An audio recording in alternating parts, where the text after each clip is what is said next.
2026'nın en değerli 100 mesleği. Geleceğin kazananları kimler?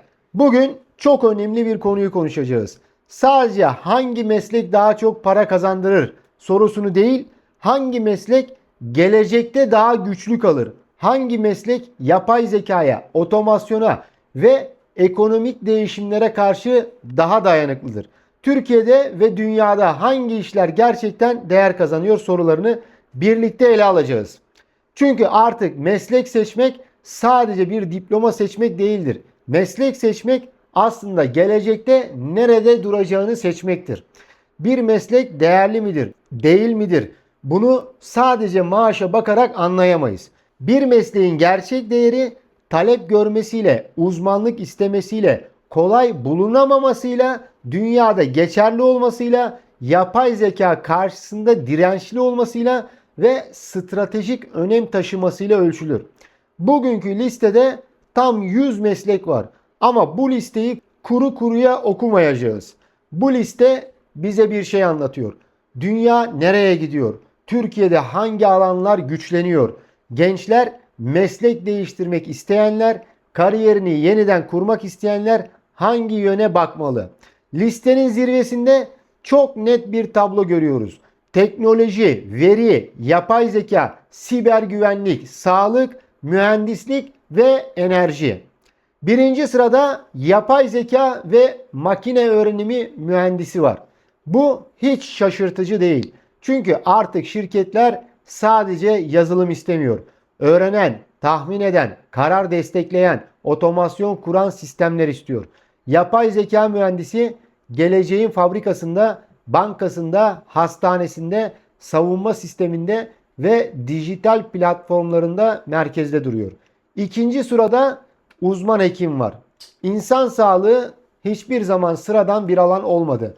Ama yaşlanan nüfus, artan sağlık ihtiyaçları ve uzmanlık gerektiren tedaviler uzman hekimliği çok daha değerli hale getiriyor. Yapay zeka tanıya yardımcı olabilir ama hasta sorumluluğu, klinik karar ve insan dokunuşu hala çok güçlü bir uzmanlık istiyor.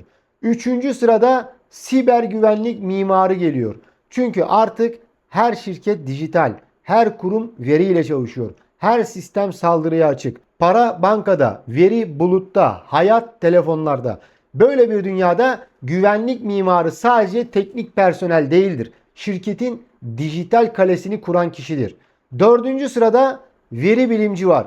Veri çağımızın petrolü deniyor ama ham veri tek başına hiçbir şey ifade etmez. Onu anlamlı hale getiren, içgörüye dönüştüren, geleceği tahmin ettiren kişi veri bilimcisidir. Beşinci sırada bulut çözüm mimarı bulunuyor. Çünkü bugün şirketlerin büyümesi, yapay zeka kullanması, veriyi işlemesi ve dünyaya açılması için güçlü bir bulut altyapısına ihtiyacı var. Bulut artık sadece dosya saklama alanı değil, modern iş dünyasının omurgasıdır. Altıncı sırada veri mühendisi var. Veri bilimci sonuç üretir ama veri mühendisi o sonucun çalışacağı yolu inşa eder. Verinin toplanması, temizlenmesi, taşınması ve doğru yerde hazır bulunması onun işidir. Yedinci sırada cerrah var. Cerrahlık yüksek sorumluluk, yüksek uzmanlık ve çok düşük otomasyon riski taşıyan mesleklerden biridir. Bir ameliyathanede alınan kararın karşılığı doğrudan insan hayatıdır. Sekizinci sırada robotik mühendisi geliyor. Fabrikalar, depolar, savunma sistemleri, sağlık cihazları ve üretim hatları giderek daha fazla robotik sistemlerle çalışıyor. Robotik mühendisi makine ile yazılımın birleştiği yerde duran kritik kişidir. Dokuzuncu sırada yenilenebilir enerji mühendisi var. Dünya enerji dönüşümünden geçiyor. Güneş, rüzgar, batarya, şebeke ve enerji verimliliği artık sadece çevreci bir konu değil, ekonomik ve stratejik bir zorunluluk. 10. sırada sağlık hizmetleri yöneticisi yer alıyor. Çünkü sağlık sistemi büyüdükçe sadece doktor ve hemşire yetmez. Hastaneleri, klinikleri, bütçeleri, kaliteyi, hasta deneyimini ve operasyonu yönetecek güçlü yöneticilere de ihtiyaç vardır. İlk 10 bize şunu söylüyor. Geleceğin en değerli meslekleri ya insan hayatına doğrudan dokunuyor ya kritik dijital sistemleri kuruyor ya dünyayı dönüştüren büyük teknolojilerin merkezinde yer alıyor. Şimdi biraz daha geniş bakalım. Yazılım mühendisi hala en güçlü mesleklerden biri. Çünkü dijital dünyanın dili yazılımdır. Finans yöneticisi şirketlerin belirsizlik dönemlerinde ayakta kalmasını sağlar. Bulut mühendisi kurulan sistemleri çalışır halde tutar. Bilgi güvenliği analisti tehditleri izler ve saldırılara karşı savunma hattında görev alır. Uçuş pilotu yüksek eğitim, sorumluluk ve güvenlik gerektiren bir meslek olarak hala çok değerli bir alandır. Bilgisayar ve bilgi araştırma bilimcisi geleceğin teknolojilerini araştırır. DevOps ve SRE mühendisi yazılım sistemlerinin kesintisiz çalışmasını sağlar. Endüstri mühendisi verimlilik ve süreç yönetimiyle şirketlere doğrudan katkı verir. Elektrikli ve otonom araç uzmanı otomotivin geleceğini temsil eder. Aktüer ise sigorta ve finans dünyasında riski matematikle hesaplayan kritik bir uzmandır. Burada dikkat etmemiz gereken şey şu. Geleceğin mesleklerinde sadece bir işi yapmak yetmiyor. Sistemi anlamak, riski yönetmek, veriyi yorumlamak, teknolojiyi kullanmak ve karar verebilmek gerekiyor. Listenin devamında eczacı, yapay zeka danışmanı, çözüm mimarı, MLOps mühendisi, ürün yöneticisi ve veri analisti gibi meslekler var. Bunlar bize şunu gösteriyor.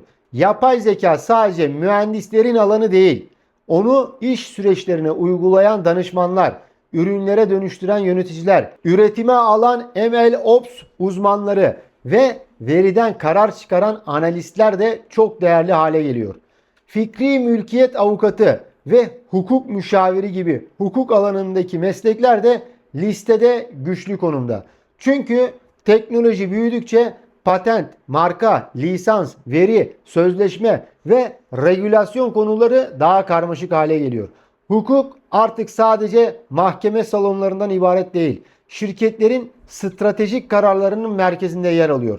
Elektrik mühendisi, elektrik elektronik mühendisi, gömülü sistemler mühendisi, biyomedikal mühendisi, fintech mühendisi ve makine mühendisi gibi mühendislik meslekleri de listenin ana omurgasını oluşturuyor.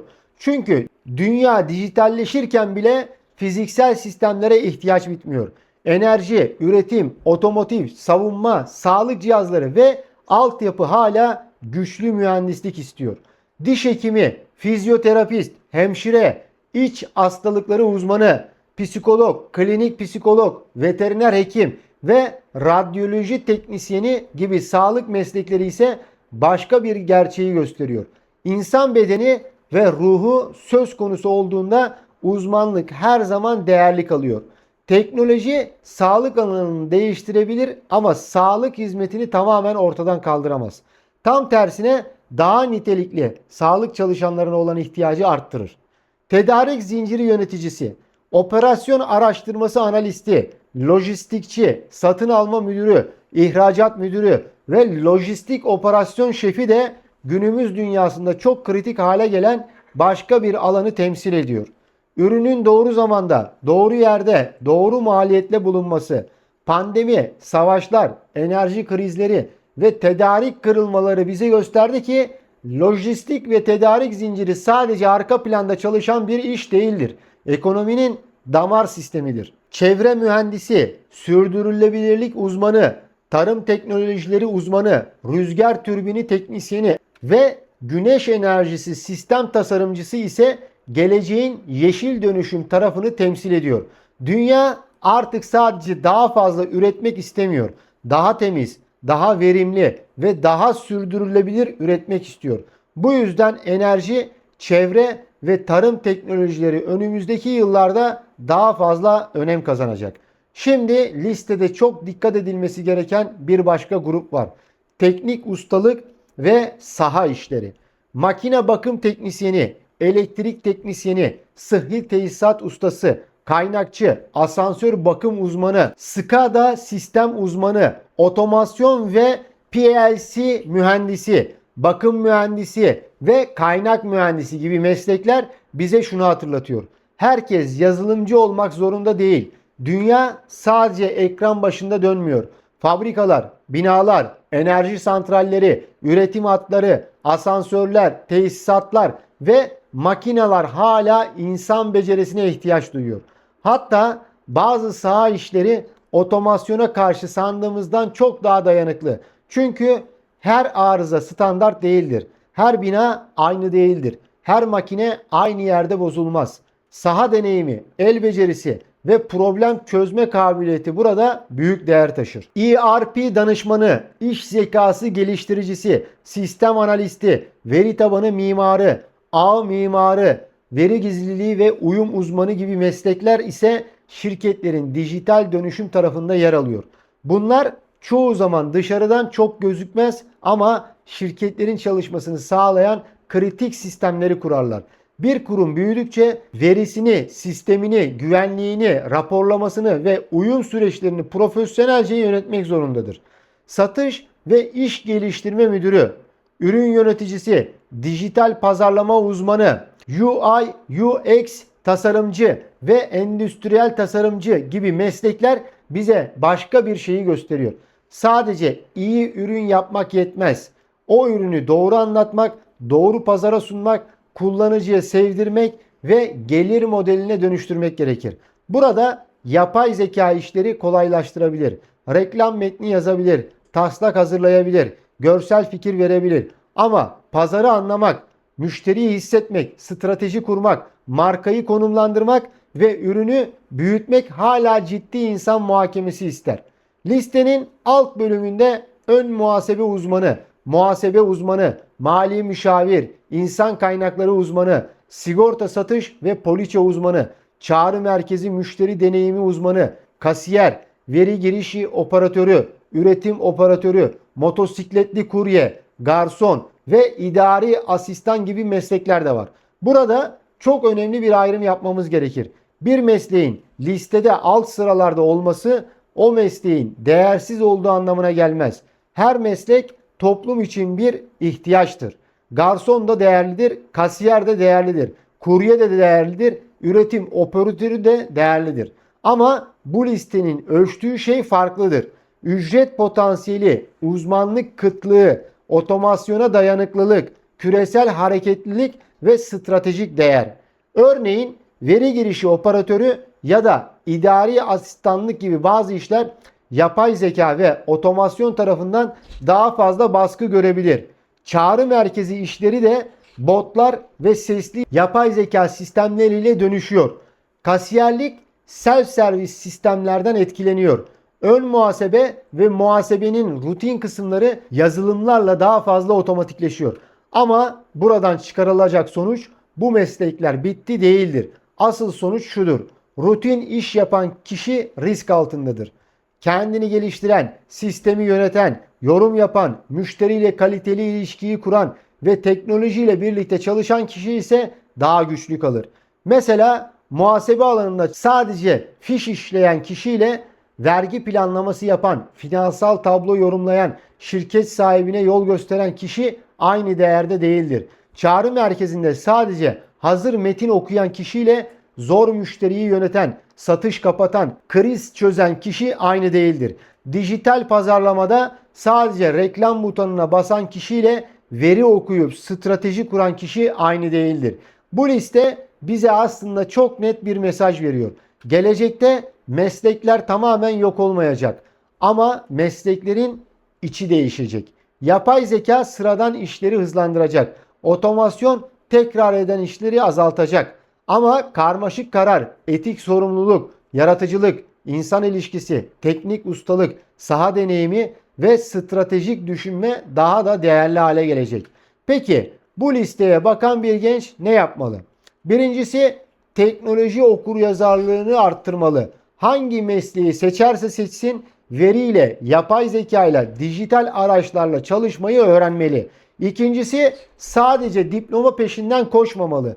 Beceri peşinden koşmalı. Çünkü iş dünyası artık ne mezunusun sorusunun yanında ne yapabiliyorsun sorusunu da soruyor.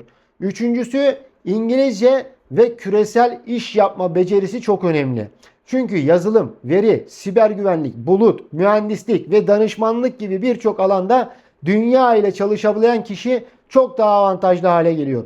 Dördüncüsü sağlık, mühendislik, enerji ve teknik saha işleri asla küçümsenmemeli. Herkes bilgisayar başında çalışmak zorunda değil. İyi bir elektrik teknisyeni, iyi bir kaynakçı, iyi bir bakım uzmanı, iyi bir PLC uzmanı da çok güçlü bir kariyer kurabilir. Beşincisi, hangi meslek seçilirse seçilsin otomasyonun yapabileceği en basit seviyede kalmamak gerekir. Çünkü geleceğin güvenli alanı sadece işi yapmak değil, işi anlamak, geliştirmek, yönetmek ve problem çözmektir. Bu 100 mesleğe genel olarak baktığımızda listenin bize çizdiği gelecek haritası şöyle. Yapay zeka ve veri yükseliyor. Siber güvenlik vazgeçilmez hale geliyor. Sağlık meslekleri güçlü kalıyor. Enerji dönüşümü yeni meslekleri öne çıkarıyor. Mühendislik tekrar stratejik bir değer kazanıyor. Teknik ustalık ve saha becerisi önemini koruyor. Rutin ofis işleri ise daha fazla dönüşüm baskısı altında kalıyor. Yani gelecek sadece masa başında kod yazanların geleceği değil. Gelecek ameliyathanede karar veren cerrahın, hastaneyi yöneten sağlık yöneticisinin, enerji sistemini kuran mühendisin, fabrikayı ayakta tutan teknisyenin, veriyi anlamlandıran analistin, sistemi koruyan siber güvenlik uzmanının ve değişime ayak uyduran herkesin geleceği. Sonuç olarak şunu söyleyebiliriz. En değerli meslek sadece bugün çok kazandıran meslek değildir. En değerli meslek gelecekte de ihtiyaç duyulan, kolay taklit edilemeyecek, insan hayatına, ekonomiye, teknolojiye veya topluma gerçek katkı sunacak meslektir. Bugün meslek seçen, kariyer değiştiren ya da çocuğunun geleceği için düşünen herkes bu listeye sadece bir sıralama olarak bakmamalı. Bu listeye bir pusula gibi bakmalı. Çünkü dünya değişiyor, işler değişiyor, para kazanma biçimleri değişiyor. Ama değişmeyen bir şey var. Kendini geliştiren, doğru alana yönelen, becerisini derinleştiren ve zamanın ruhunu yakalayan insan her dönemde değerli kalır. Peki sen bu 100 meslek içinde hangi alanı en güçlü görüyorsun? Teknoloji mi, sağlık mı, mühendislik mi, enerji mi yoksa teknik ustalık mı? Yorumlara yaz. Çünkü belki de geleceğin en doğru kariyer fikri bu videonun altındaki yorumlarda başlayacak. Kendine yatırım yapmayı unutma. Çünkü en büyük meslek insanın kendi potansiyelini doğru yere yönlendirebilmesidir.